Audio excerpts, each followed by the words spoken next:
ஒரு பையனுக்கு பெரிய பெயிண்டிங் ஆர்டிஸ்ட் ஆகணும்னு ரொம்ப ஆசை. ஒரு நாள் அவனுக்கு பிடிச்ச பெயிண்டிங்க பண்ணிட்டு அந்த ஊர் பஸ் ஸ்டாண்ட்ல வச்சுட்டு, கூடவே இந்த பெயிண்டிங்ல ஏதாவது தப்பு இருந்தா அதை மார்க் பண்ணுங்க அப்படின்னு எழுதி வச்சுட்டு அங்க இருந்து கிளம்பி போயிட்டான்.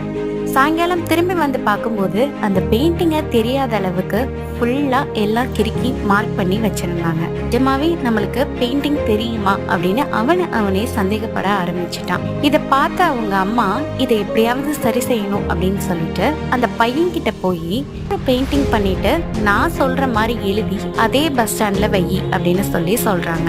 அந்த பையனும் அவங்க அம்மா சொல்ற மாதிரியே வைக்கிறான். அன்னைக்கு சாயங்காலம் அந்த பெயிண்டிங்ல ஒரு சின்ன மார்க் கூட இல்லை.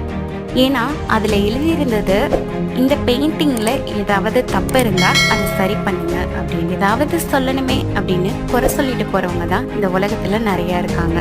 யார் என்ன சொன்னாலும் நீங்க உங்களை நம்புங்க.